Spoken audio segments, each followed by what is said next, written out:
자, 우리 6월 민주화 항쟁 이후의 변화입니다. 자, 첫 번째, 평화적 정권의 교체가 정착됩니다. 그래서 87년부터 오늘날까지 총 8명의 대통령이 우리 국민들의 손으로 간선제, 직선제를 통해서 평화적으로의 여야 교체가 이루어지고 있습니다. 그리고 주민 참여에 의한 지방자치제도가 부활했습니다. 원래 있었는데 박정희 때 잠깐 중단됐거든요. 그래서 군사정권 시기에 중단됐다가 우리 다시 부활합니다. 6월 민주화 운동 이후에. 자, 민주적 제도의 중요성 부각. 우리 여기 보면은 교과서에도 있어요. 요거 한번 보시면 이거 당연시 생각되는 것들이 6월 민주화 운동 이후에 이루어진 거였구나. 뭐 최저임금제, 의료보험제도, 퇴직금, 4대 보험 이런 것들이 다 이때 제정됩니다. 알겠죠? 그리고 이렇게 이제 우리 금방금방 이렇게 시위도 할 수 있지, 그지? 우리가 필요한 것들은 요구할 수 있습니다. 그 다음에 과거사 청산 보이지? 과거에 우리가 국가의 폭력이 이루어진 사건들이 많았단 말이야. 우리 4.3도 그렇고요. 5.18도 그렇고, 맞죠? 등등등. 그리고 6.25 전쟁 시기에 우리 거창, 양민, 학살 이런 것도 많았잖아. 이런 것들을 다시 철저하게 청산하기 위해서 노력합니다. 우리 최초의 과거사 청산은 사실 그거 반민특위였잖아, 그지? 근데 그게 제대로 안 되면서 흐지부지 되어 오다가 이때 다시 정리하기 시작합니다. 알겠죠? 친일파 청산. 친일파 청산 또 요 뒤에 가면 그거 하잖아요. 뭐 친일파를 처벌하지 못했지만 뭐 인명사정까지 만들자 해서 친일파들을 기억하자 이런 거는 했잖아요. 맞죠? 자, 우리 첫 번째 볼게 이 노태우 정부입니다. 오케이? 노태우 정부. 자, 우리 왜 또 노태우가 됐을까? 신기하죠? 노태우도 군인이었는데, 그죠? 12.12 사태의 주역이었잖아요. 하나회 출신에. 근데 노태우가 어떻게 당선됐는가? 자, 우리 다 같이 한번 크게 읽어볼래요? 야당의 직선제로 치러진 제13대 대통령 선거에서 야당의 분열로 여당 후보였던 노태우가 대통령에 당선되었다. 이듬해 국회의원 선거에서 야당의 의석의 과반수를 확보함으로써 5.18 민주화 운동의 진난을 규명하고 전두환 정권의 위기를 불구하기 위한 청문회가 열렸다. 또한 지방의회가 구성되는 대본지 막내 이렇게 나오는 거 맞아요. 자, 교과서에는 이렇게만 되어 있어요. 근데 이것만 하면 너희 그냥 뭔 말인지도 모르고 딸딸 외우게 되면서 에라이 모르겠다라고 덮어버리겠죠. 맞지? 맞죠? 이거 다 그냥 외워라 그러면 덮어버리겠죠. 그래서 좀 하나씩 열거 해보겠습니다. 알겠죠? 자, 우리 여기 보면은 야당의 분열 보이죠? 일단은 5년 단임에 직선되는 지금 오늘날 지금 헌법입니다. 맞죠? 그런데 노태우가 됐던 이유가 요거 때문이라고 이야기하죠. 뭐의 분열? 야당의 분열. 우리 당시 유력한 대통령 후보는 2명이었습니다. 한 명은 YS, 우리 YH 무역 사건 기억나지? 그리고 DJ 납치 사건 기억나죠? 이 두 명이 거의 뭐 대통령 되는 건데 얘들 둘이가 싸운 거죠, 그죠? 봐보세요, 둘 다 지금 말 안 하죠? 둘이 맞죠? 한마디도 안 합니다, 맞지? 서로 대통령 나가려고 하다가 싸운 겁니다. 그래서 우리 구차기원은 이야기했고, 우리 13대 대선에서 누가 분열했다? 야당의 분열이죠.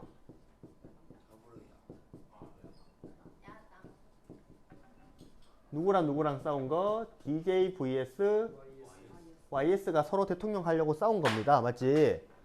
그러다 보니까 어부지리로 누가 당선된 거? 노태우가 당선된 겁니다. 근데 요 그림도 있죠. 요 그림은 뭐냐면 이 당시에 우리 칼기가 폭파됩니다. 우리나라 대한항공기가 공중에서 폭파당해요. 이걸 조사하니까 북한애가 폭탄을 집어놨대요. 그래서 폭파당하니까 이제 북한에 대한 안 좋은 인식이 커지겠죠. 이때 노태우가 우리 군인 출신들이었던 우리가 해야 북한에 대한 대응을 잘한다. 이러한 여론몰이도 있었습니다. 알겠지? 자, 그 결과 13대 대통령 선거에서 누가 당선이 됐다? 노태우가 몇 번째? 13번째 대통령으로 당선이 된 거였습니다. 보니까 노태우 30, 뭐 김영삼 30, 김대중 30, 뭐 이런 식으로 아슬아슬했던 겁니다. 얘들이 만약에 합쳤으면은 이겼겠죠. 맞지? 됐습니까? 자, 그런데 이렇게 대통령 선거에서는 어부지리로 노태우가 당선이 됐으나 우리 국회의원 선거에서는 국민들은 어디다가 손을 많이 들어줬을까? 노태우였을까요? 아니면 DJY였을까요? DJYS에 손을 많이 들어줍니다. 그러다 보니까 여당의 숫자는 적은데 반면에 야당의 숫자가 훨씬 많아졌죠. 맞죠? 여기가 김대중, 좋아하는 사람, 여기가 YS 좋아하는 사람, 여기가 뭐 김종필 좋아하는 사람. 전부 다 김입니다. 알겠죠? 김. 오케이? 김. 삼김정치. 옛날 진짜 정치적으로 삼김정치라는 게 있어요. 삼김정치. 김. 너희들 무슨 김 좋아합니까? 나는 양반김. 자, 그래서 이 총선에서는 결국에는 누구의 숫자가 많고요? 야당의 숫자가 많은 여소야대의 형국이 나타났다는 겁니다. 그래서 노태우 대통령이 뭐 하려고 하면 제대로 잘 될 수 있을까 안 될까? 안 되겠죠. 지금 오늘날 정치 상황과 같습니다. 맞죠? 지금 또 국민의힘이 숫자가 더 적잖아. 더불어가 더 많고요. 그래서 지금 또 여소야대의 형국이라고 볼 수 있는 거죠. 오케이? 그래서 대통령이 뭐 하려고 그러면 국회에서 안 되죠. 국회에서 뭐 하려고 그러면 대통령이 거부해버리죠. 맞지? 거부권. 우리 대통령 거부권 있잖아요. 그래서 지금 막 국회랑 뭐 정부랑 뭐 그래요. 알겠죠? 여소야대 형상. 자, 그러면 노태우 입장에서는 이 국정을 잘 이끌어 나가려면 어떻게 했을까요? 어떻게 했을까요? 야당을 포섭해야겠죠. 그래서 나중 되면은 여기랑 합칩니다. 얘 혼자 남아요. 그래서 사람들이 이때 막 이야기했대요. 막 김영삼 배신이다라고 하면서 뭐 어떻게 군사 정권이랑 손잡을 수 있냐 뭐 그랬대. 아무튼 그렇다 치고, 자, 우리 이 정권이 바뀌고 나서 국민들의 요구는 누구에 대한 분노였습니까? 전두환에 대한 분노죠. 그래서 전두환을 국회에 세워서 전두환을 이야기합니다. 뭘 잘했고 뭘 못했고. 우리 이 사건을 뭐라고 이야기하냐면 5공화국. 우리 전두환이 5공화국이었잖아. 이거를 50 청문회라고 이야기하거든. 한 번씩 TV에서 뭐 국회 청문회 이야기 들었죠. 그래서 누가 하면 앉혀놓고 막 질문하고 막 하잖아. 맞지. 통상 싸우죠. 근데 이때는 아직 이 사람 얼굴만 보면 무서워가지고 막 따지고는 못했대. 근데 이분이 나와가지고 자기 혼자 할 말만 하고 집에 들어가 버립니다. 그래서 뭐 이런 사람들 등장하죠. 유명한 사람이죠. 누굽니까? 이때 노무현이 정치적으로 뜨기 시작합니다. 정치적 스타가 되기 시작해요. 이 50 청문회에서. 막 소리 지르면서 막 뭐라 합니다. 이게 뭡니까? 하면서 막. 50 청문회. 여기에서 뭐 주로 어떤 것을 조사하려고 했냐면 우리 이런 거 있죠. 맞죠? 12.12 쿠데타 이런 것들. 맞죠? 불법이었잖아. 그 다음에 또 어떤 거냐면 또 5.18에 대한 처리. 이런 것들에 대해서 이야기를 했었답니다. 그리고 또 정부와 경제, 정경유착에 대해서도 많이 신문하고 했었대요. 국회의원들이. 됐나요? 네. 자, 그리고 이 시기 우리 교과서에 있어서 집어넣어놨는데 우리 교과서 이게 몇 페이지인가요? 288페이지 맨 위에 보면 요거 보이죠? 맞죠? 네. 6월 민주화 항쟁 이후에 결성된 단체입니다. 뭐랍니까? 경제정의실천시민연합이라고 하지. 그지? 네. 자, 여기에 경제정의실천연합이 만들어집니다. 그냥 뭔가 정치단체라기보다는 민간단체입니다. 알겠죠? 그래서 옛날에는 이런 거 만들면은 전두환 아저씨가 막 잡아갔겠죠. 맞죠? 근데 이때는 이제 이런 것들을 만들어서 우리 국민들이 정의로운 사회를 만들기 위해서 부동산 투기라든지 정경유착이라든지 불공정한 노사관계 등 불의를 척결하기 위한 활동에 주력하고 있습니다. 오늘날 또 활동을 많이 해요. 알겠죠? 아직도 있어요? 네, 있습니다. 아직도. 자, 그리고 요 그림 보면 아까 쌤이 이야기했던 그림이죠. 자, 국회에서 이 세 명이 손잡았죠? 누가? 노태우. 우리가 민주정의당이었던 노태우, 통일민주당이었던 김영삼, 신민주공화당이었던 김종필, 요런 사람들이 합칩니다. 이름 한번 써볼까? 노태우. 그 다음에 김영삼. 맞죠? 그 다음에 여기는 뭐 김종필. 누구는 빠졌어요? DJ가 좀 쓸쓸해졌죠. 그죠? 그 다음에 여기에서 이때 뭐 노무현 대통령도 여기에 참여 안 합니다. 그래서 노무현 대통령이 이건 너무 정의롭지 못하다라고 생각을 했대요. 노무현 대통령이. 그래서 그 이쪽으로 안아친 사람들끼리 해서 만들어서 정당을 하나 만들었대요. 근데 너무 힘은 없었지. 그래서 사람들이 그거 보고 사람이 너무 없다 보니까 뭐 꼬마 민주당이라고 불렀대요. 꼬마 민주당. 몇 명밖에 없어요. 꼬마 민주당이라고 불렀대. 아무튼 이 얘들이 다 합쳐가지고 뭘 만든 겁니까? 민자당을 만든 겁니다. 민자당. 민주자유당. 민주가 자유당. 맞지? 그래서 3당 합당. 여소야대 상황으로 노태우 정부의 정치적 입지가 좁아진 상황에서 여당인 민주정의당이 김영삼의 통일민주당, 김종필의 신민주공화당과 연합해서 거대 여당인 뭘 만들었다? 민주자유당을 만든 사건이다. 이 민주자유당이 나중에 보면은 우리 국민의힘의 시작이라고 볼 수 있습니다. 알겠죠? 네. 그래서 3당 합당. 그래서 우리가 이게 민주야 뭐라고요? 민주야 넌 이제 자유당. 민주자유당을 만들었습니다. 민주가 약간 반응이 없어. 약간 내가 민주 언급하는 걸 별로 안 좋아하는 것 같아요. 자, 거대 야당. 자, 됐나요? 이제 여소야대에서 바뀌었죠?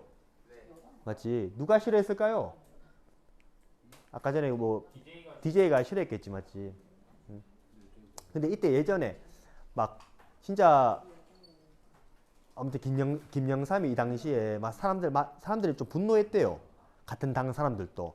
근데 이제 김영삼이 막 찾아가가지고 막 설득도 시켜가지고 어떻게든 합치게 했는데 이 당시에 노무현한테는 안 갔대. 그래서 노무현이 나중에 회고했었대요. 만약에 내한테도 그런 제의가 왔으면 나도 흔들렸을 것 같다라고 이야기를 했대요. 왜 김영삼이 워낙 민주화 인물이기도 했고 막 그러니까. 아무튼 그렇습니다. 알겠죠? 자, 그 다음에 우리 이때 드디어 뭐가 제정되냐면 5.18에 대한 보상에 대한 것을 법을 만듭니다. 우리 특별법 같은 거죠. 맞죠? 그래서 5.18 관련자에 대한 법률이 제정되기도 했었습니다. 자, 이게 왜 중요하냐면 우리 법에 뭐라 적혀 있습니까? 민주화 운동이라고 이야기하지. 이제 노태우 정부에서는 이제 5.18에 대해서 정식으로 이거 민주화 운동이었다라고 인정을 한 거죠. 맞죠? 그죠? 전두환은 이거에 대해서 아직까지 인정하지 않았잖아. 맞죠? 그래서 그럼 민주자유당 거대 여당인 거예요, 야당인 거예요? 아, 미안해요. 굿. 아니 교과서가는데. 거대 여당. 대박. 야, 이거 굿. 잘했습니다. 영상 보고 있죠? 잘했습니다. 거대 여당. 자, 그 다음에 요거 보면은 우리 이때 지선되어 있죠. 이게 지방선거입니다. 지방선거. 우리가 이때 우리가 뭐가 부활했다? 지방자치제가 지금 약간 쌤이 멘탈이 깨졌어요. 이것 때문에. 거대 여당. 지방자치제가 부활했다라고 할 수 있습니다. 근데 우리 진정한 지방자치라면은 지방에 있는 도의원도 뽑고 맞죠? 그 다음에 도지사도 우리 손으로 뽑아야 되잖아. 그런데 이때는 그 도지사까지는 우리 손으로 뽑지 못했고 의원까지는 우리 손으로 뽑았대요. 의원까지는. 그래서 우리 여기 지방자치의 역사 보면은 52년, 56년, 60년에는 지방자치가 이루어지고 있었어요. 그런데 언제 중단됐습니까? 5.16 이후에 지방자치제가 중단됐다라고 이야기하죠. 그 다음에 노태우 정권 때 부활이 됐다가 근데 아직 약간 반쪽짜리 부활이죠. 그죠? 맞지? 그런데 95년이 되면서 이제는 완벽한 지방자치제도 이제 도지사도 우리 손으로 뽑는 그러한 상황이 됩니다. 자, 우리 김영삼 정부 보이죠? 자, 14번째 대통령 선거에서 이 3당 합당으로 여당 후보가 된 누가요? 김영삼이 당선되었죠. 그지? 이 3당 합당을 언제 했었던지 알죠? 이 3당 합당은 김영삼 때 한 거예요? 노태우 때 한 거예요? 노태우 때 했던 거잖아. 그죠? 우리 여소야대 형국을 극복하기 위해서 세 개의 당이 합쳤다고 했잖아. 맞지? 노태우가 이끌던 민주정의당이랑 그 다음에 영삼이가 이끌던 민주당이랑 그 다음에 우리 김종필 이런 사람들이 합쳐가지고 만든 게 3당 합당이었잖아. 그래서 이 3당 합당에서 우리 이 당이 우리가 무슨 당이었어요? 기억나요? 민주당 그 더불어민주 민자당이라고 있잖아. 민주 자유당 그죠? 자, 이 민자당에서 이 DJ는 무슨 YS는 무슨 당이에요? 민자당이잖아, 맞죠? 그래서 여기에서 여당 후보가 된 거지.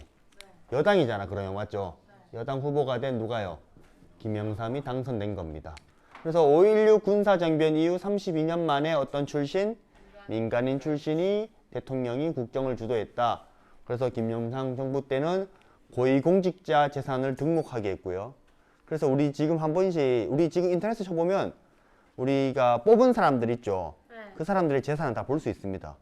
얼마 있는지. 그래서 궁금하시면 봐보세요. 얼마 있는지. 그 다음에 금융실명제. 우리 통장 자기 이름으로밖에 못 만들잖아 이제. 이 당시에는 이름 없이 만들 수 있었거든.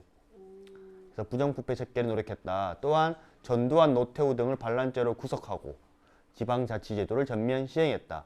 우리 여러분들 서울에 본 사람들은 하나회 있었죠. 이 김영삼이 하나회 없애버립니다. 김영삼 때. 쌤 봤어요? 영화에 봤죠. 쌤 재밌어요?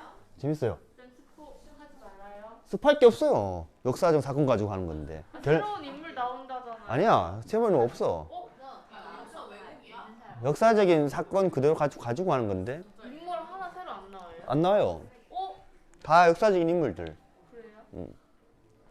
자, 다시 한번 볼게요. 우리 14대 대통령으로 누가 됐죠? 김영삼이 됐죠. 무슨 당입니까? 민자당 적혀 있죠. 우리 민자당 어떻게 만들어진 거라고요? 노태우 시절 때 3당 합당으로 만들어졌던 게 뭐였습니까? 민자당이었지. 민주당이 여당이다, 야당이다. 여당이죠, 그죠? 그래서 이 민자당 여당의 대표로 누가 나온 겁니까? 김영삼이 나온 거죠, 그죠? 이 여당의 대표로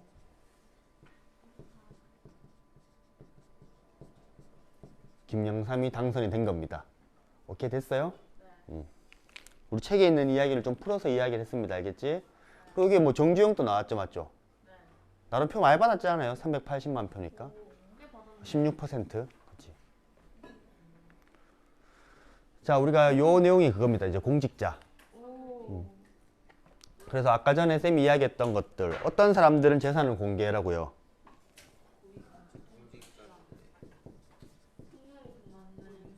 고위공직자는 재산을 공개하도록 했죠. 그래서 뭔가 부정부패를 했던 사람들이 있는가? 이 사람들 자기 재산을 공개해야 되면은 함부로 막 부정부패 하진 않겠죠.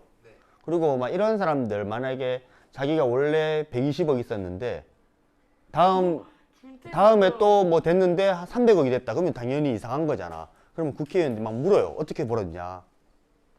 정당한 방법으로 했냐? 이런 거 묻죠. 대통령보다 돈 많네. 그래서 선출직 공무원, 4급 이상 공무원 등 고위공직자의 재산 변동 사항은 매년 3월 말에 공개된대요. 그래서 고위공직자의 재산 공개는 1993년 김영삼 대통령 집권 첫 핵심 개혁 과제로 시행된 겁니다. 오케이? 근데 이전까지도 공개를 하긴 했는데 비공개로 할 수 있었거든. 근데 이제는 무조건 다 공개해야 됩니다. 그래서 정치인들이 경제인들과 정경유착이 되었는가 이런 것들을 확인할 수 있는 중요한 자료가 되겠죠. 그래서 여기도 뭐 보이죠? 우리 제주 도지사는 얼마 없네요, 맞죠? 제일 없네요, 제일. 제일 없네요. 점점 줄어드네. 제일 꼴찌 돈 좀 많이 보셔야 될 것 같아. 청렴한 사람인가? 돈이 없으면. 자, 오케이. 자, 고위공직자 재산 공개입니다. 그 다음에 쌤이 또 이야기했던 거 무슨 실명제? 금융실명제. 이름을 깔아요.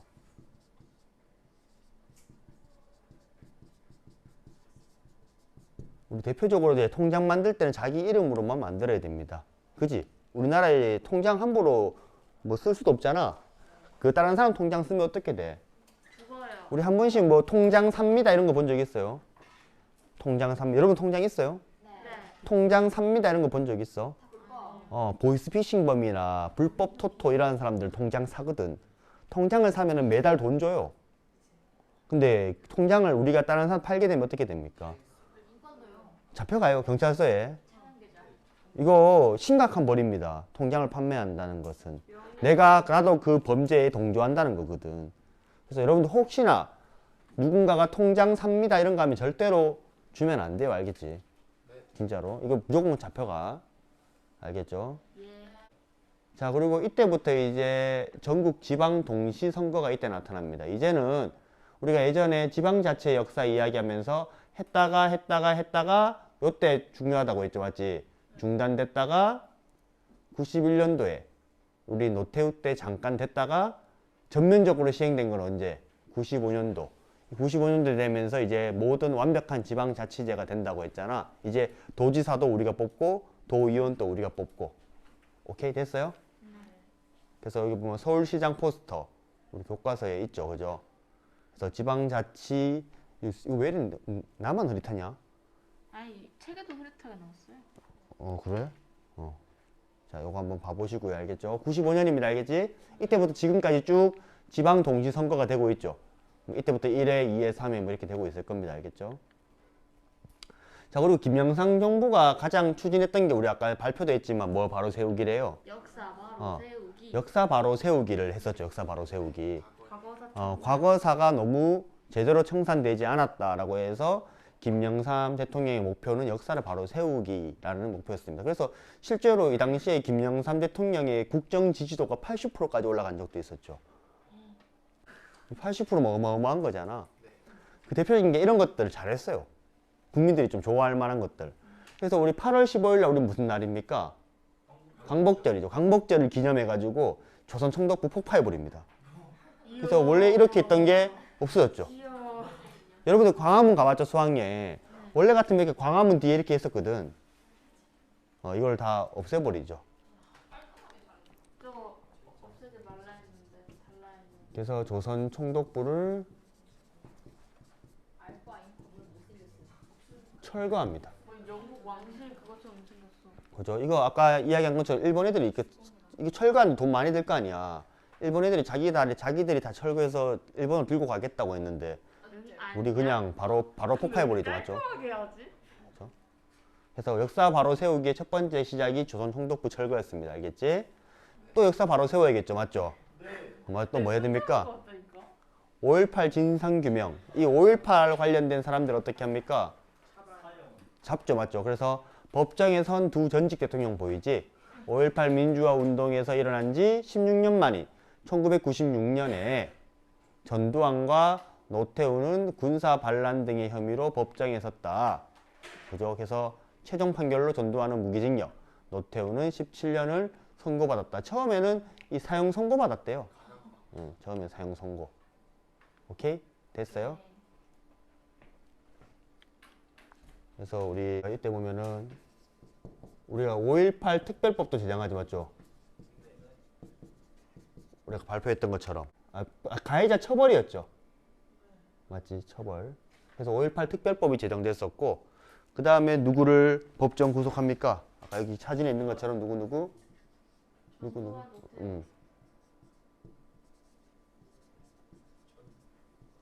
전노라고 할게요. 전두환과 노태우를 구속했습니다.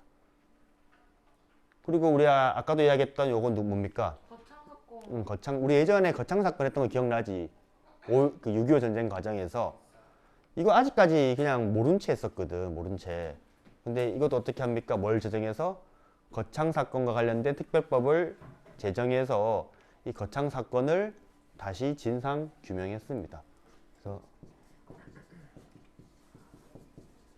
거창 사건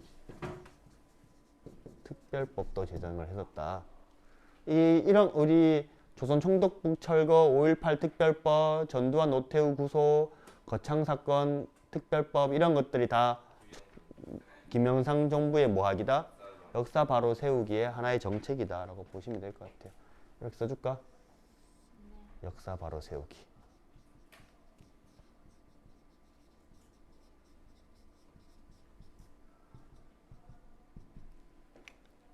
됐나요? 알겠죠? 자, 다음에 다른 나라들도요, 이러한 과거사 청산을 위해서 노력을 합니다.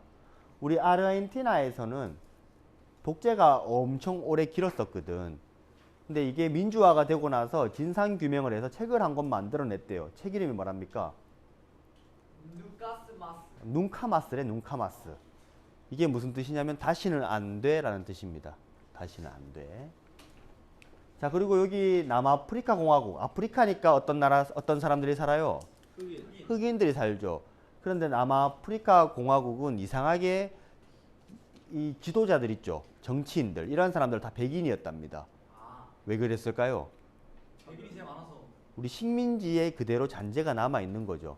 그래서 이 백인들이 자기의 우월성을 강조하기 위해서 어떠한 신분 제도를 하나 만들어냅니다. 우리 그거를 아파르트헤이트라고 하는 신분 제도인데, 이 신분 제도가 여기 굉장히 오래 있으면서 남아프리카이지만 불구하고 흑인들이 차별을 엄청나게 받았습니다. 피해들도 많이 입고. 근데 여기에서도 우리 여기 넬슨 만델라라고 하는 대통령 알지? 아, 네. 흑인이죠, 맞죠? 네. 이 사람이 대통령이 되게 되면서 우리 과거 이렇게 잘못된 과거사를 청산하기 위해서 노력도 많이 했었습니다. 알겠죠? 이 두 개의 나라의 사례를 한번 봤습니다. 알겠죠? 여러분들 책을 한번 읽어보세요. 알겠지? 자, 김대중 정부입니다. 자, 우리 97년도에 야당이었죠. 김대중은, 그죠? 맞죠? 야당에 누가요? 김대중 후보가 당선이 되면서 처음으로 선거에 의한 무슨 교체? 평화적 여야 정권이 교체된 겁니다. 정권이. 지금 우리나라 대통령은 정권 교체된 겁니까? 네. 했잖아요. 된 거죠. 네. 그 더불어민주당의 문재인 대통령이 뭘로 바뀐 겁니까? 국민의힘의 윤석열로 바뀐 거잖아. 정권 교체가 된 거죠. 평화적으로 바뀐 거지. 평화적 아닙니까? 우리 뭐 윤석열 탱크 몰고 가서 바꿨어요? 아니요. 평화적으로 국민 선거로 인해 바뀐 거잖아. 그래서 이것도 선거로 인해서 평화적으로 정권 교체가 이루어진 겁니다. 최초입니다. 맞죠? 자, 그 다음에 김대중 대통령이 했던 것들을 보면은 여성부를 만들었대요. 지금은 이거 없애려고 하죠. 맞지? 여가부 이제 없애려고 하잖아. 자, 그 다음에 또 어떤 거 있다면 국가인권위원회 있죠. 인권을 중요시하는 위원회. 쌤이 이걸 공부하다가 보니까 여러분들 가르쳐 주려고 막 하다 보니까 갑자기 이제 눈에 막 보이기 시작하더라고. 그래서 제주도에도 보니까 국가인권위원회가 있더라고요. 간판이 붙어 있더라고. 그리고 뭐도 했었냐면 요거 들어봤어요? 인사청문회법. 한 번씩 고위공직자를 대통령이 임명하려고 하면은 무슨 장관이라든지, 맞지? 임명하려고 하면 꼭 어디에 나가야 돼요? 청문회에 나가야 되죠. 그러면 청문회에 국회의원들이, 맞지? 앉아가지고 얘한테 막 검증하잖아. 자료들을 막 조사해 와가지고. 자, 우리 김대중 정부 이야기 잠깐 해볼게요. 자, 우리 김대중 대통령은 여기 당선됐죠, 맞죠? 15번째 대통령으로. 이 김대중은 어떻게 해서 당선된 겁니까, 우리? 무슨 교체? 여야 정권이 교체된 겁니다. 알겠지? 자, 이 4.3 특별법이 김대중 대통령 때 처음 제정이 됩니다. 그래서 4.3 특별법에 보면 제주 4.3의 진상을 규명하고 이 사건과 관련된 희생자와 그 유족들의 명예를 회복시켜 줌으로써 뭐 이런 이야기들이 있다. 그래서 김대중 대통령 때 4.3 특별법이 제정이 되어서 이제 4.3에 대한 진상규명을 하기 시작을 했고요. 자, 우리 여기 있었던 무슨 법? 무슨 법? 국회 뭐? 국회 청문회법도 이때 제정이 됩니다. 국회 청문회법. 자, 그리고 아까 전에 했던 무슨 부? 무슨 부? 여성부도 이때 만들어지죠.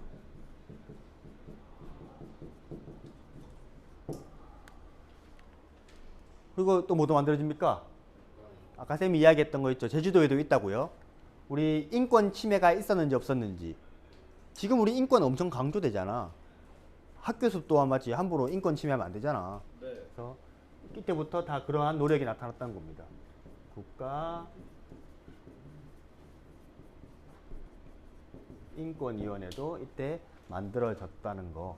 그래서 이러한 내용들도 한번 이런 것들이 다 김대중 정권 시기 때 있었던 거구나 라고 봐주세요. 알겠지? 됐나요?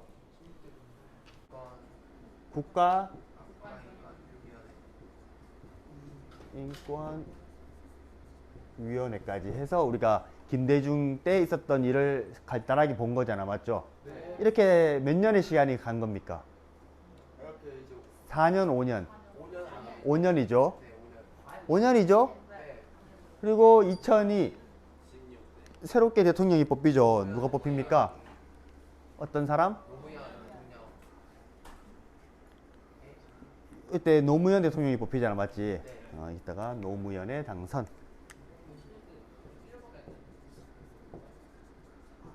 자, 노무현은 야당이었습니까? 여당이었습니까? 여당이었죠. 네. 그대로 누굽니까? 그대로 원래 김대중 편이었잖아. 그래서 정권 교체가 된 건 아니잖아. 네. 얘는 이제 야당이 됐으니까 이제 곧 이렇게 되면 뭐가 되는 겁니까?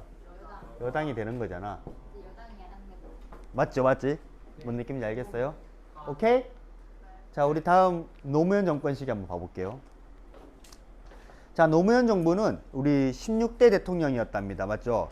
2002 선거에서 여당의 노무현이 대통령에 당선되었다. 근데 이때 아무도 노무현이 당선될까라고 예상하지 못했었거든. 근데 노무현이 약간 국민과 친화적이다. 서민 대통령이다. 노무현 대통령이 대학교 못 나왔잖아. 그 고졸도 상고 출신입니다. 상고. 부산 상고 출신. 그리고 인권 변호사 출신. 뭐 이러다 보니까 사람들이 이 당시에 뭐 선거 전략도 잘 맞았고, 노무현 대통령이 예전에 뭐 5공화국 청문회 때 활약한 것도 있었고 해서 노무현 대통령이 당선이 돼요. 그래서 이때 참여정부를 표방합니다. 참여정부. 그리고 권위주의를 청산하고 정경유착의 단절을 강조했었습니다. 그리고 이때 처음으로 우리 재판할 때 누구도 참여할 수 있는, 시민들도 참여할 수 있는 무슨 재판? 국민참여재판. 우리 배심원 제도 알아요? 네. 배심원 제도를 이 노무현 정부에서 만들어냅니다. 알겠나요? 자, 우리 봅시다. 우리 2002 대통령 선거에서 누가 당선이 됐죠? 노무현이 당선이 됐습니다. 그죠? 네. 정말 아슬아슬한 표 차이죠. 그죠? 그래서 우리 노무현 대통령 여러분들 모르죠? 우리 영화에서 보면 변호인의 뭐 주인공이기도 하죠. 변호인. 변호인이 송강호가 약간 이 노무현 모티브로 하잖아요. 뭐 인권 뭐 계속 맞지. 저 상고 출신 변호사가 뭐 물을 흘린다 그러면서 막 하잖아. 서울대도 서울 뭐 대학교 나온 사람도 아니고. 우리 옛날에는 고등학교만 졸업해도 판검사 할 수 있었잖아. 사법고시만 패스하면은. 자, 노무현 대통령이 당선이 되었습니다. 자, 무슨 정부를 표방했대요? 참여정부. 국민이 참여할 수 있는 참여정부를 표방했습니다. 자, 그런데 이 노무현 대통령이 당선된 지 얼마 안 돼서 무슨 사건이 있었냐면 노무현 대통령 탄핵 사건이 있었답니다. 자, 이때도 약간 여소야대 형국이었거든. 그래서 야당 의원들이 더 많았었단 말이야. 그래서 야당 의원들이 찬성해서 이 노무현 대통령을 탄핵시켰었는데 헌법재판소에서 기각했죠. 기각. 선거법 위반으로 했었거든. 근데 거절당한 거. 그래서 노무현 대통령이 이게 여기서 보면은 뭐라고 이야기했었냐면 선거법을 위반한 사실은 보이나 이게 대통령직을 상실할 만큼의 중대하지는 않다라고 해서 노무현 대통령의 탄핵이 기각됩니다. 그래서 우리가 3월 2일 이 교과서에는 없어요. 근데 왜 없는지 모르겠네. 그래도 넣어놓긴 해야 될 건데. 탄핵 사건이 있었습니다.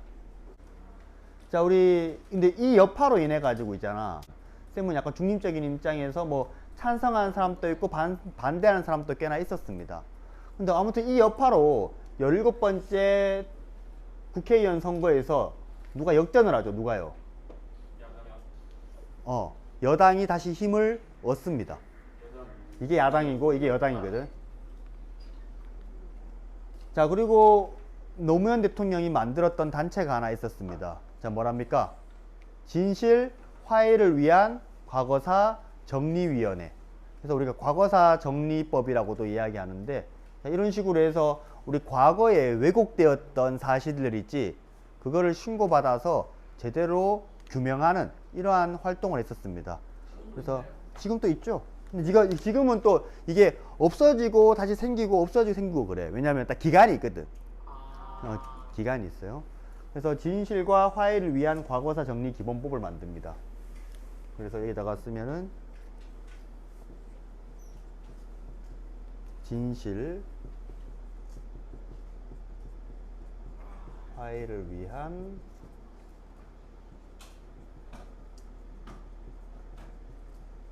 과거사 정리 기본법. 자, 이 법에 의거해서 진실 화해를 위한 과거사 정리위원회 같은 걸 만들어 가지고요. 실제로 여기 읽어보면 항일 독립운동, 반민주적 또는 반인권적 행위에 의한 인권 유린과 폭력, 학살, 의문사, 옛날에 의문사 많았잖아. 갑자기 막 죽어버리고 이런 거에 대한 왜곡 또는 은폐된 진상을 조사하도록 규정한 것을 핵심으로 했었답니다. 우리 과거사 정리 기본법, 우리 현대로 가면 갈수록 외울 게 많지는 않습니다. 알겠지? 아직까지 역사적으로 남겨야 될, 뭐 가르쳐야 될 거, 뭐 이게 또 선별해서 가르친다는 것도 좀 웃기지만 아무튼 현대로 가면 갈수록 더 아직까지 진행 중인 거니까 큰 사건이 없는 거죠. 과거사 정리 기본법 한번 봐주시고요. 자, 그리고 노무현 대통령이 이 4.3 맞죠? 4월 3일 날 직접 와서 도민들한테 국가의 입장으로서 사과를 하잖아요. 맞죠? 맞지? 처음 한 거예요. 노무현 대통령이 처음이죠. 우리 대통령, 김상겸은 김대중 대통령 때 4.3 특별법을 제정했지만 거기에서 조사를 통해 가지고 대통령이 이 대통령이 이야기는 하긴 했어요. 우리가 잘못한 게 맞다, 국가가. 그리고 이때 직접 제주도에 와가지고 이야기를 했죠. 맞지? 그래서 4월 3일 날 우리가 미령제 방문?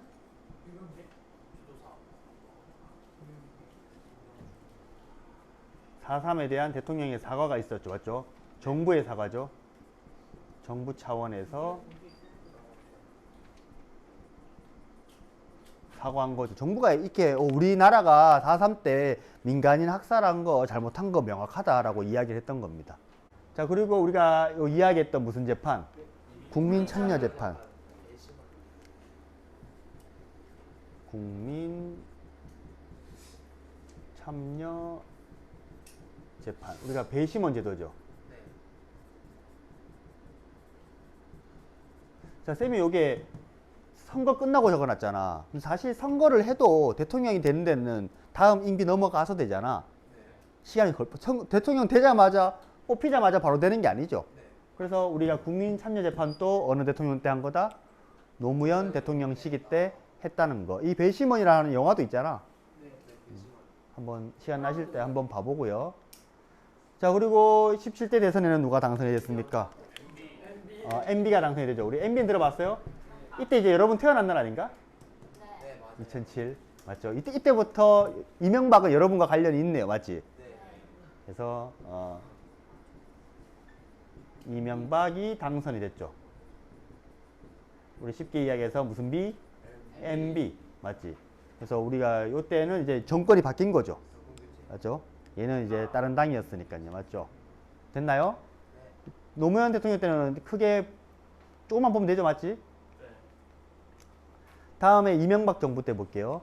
자, 17대 대통령 선거입니다. 야당의 이명박이 당선되면서 또다시 뭐가 평화적으로 여야 정권이 교체가 이루어졌습니다. 자, 이명박 정부는 기업에 대한 규제 완화.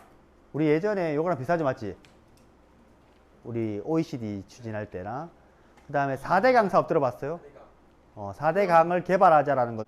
그리고 또한 세계 G20 잘 사는 나라 20개국의 정상회의를 우리나라에서 개최하기도 해서 우리나라의 영향력을 더 세계에 보였다고 이야기를 합니다. 그래서 우리 여기에서 무슨 정부? 이명박 정부죠. 우리 여기서 이야기하는 무슨 교체? 또다시 한번 평화적 여야 정권 교체. 첫 번째는 언제였어요? 김영삼. 김대중 때죠. 맞지? 김대중 때. 맞지? 김대중 대통령 때잖아. 두 번째죠.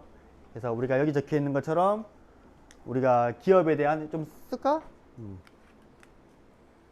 몇 개 없으니까 기업 규제를 완화하고 4대강 사업을 하고 G20을 개최했고 또 4대 강이 뭐예요? 4대강 여기 대구에 있는 낙동강, 아 강이요? 여기 무주에 있는 영산강, 그리고 여기 있는 금강, 이 한강을 개발하자는 거였죠. 원래 이명박 대통령이 운하 만들고 싶어 했었거든. 운하. 우리나라요? 운하를. 운하가 뭔지 알아요?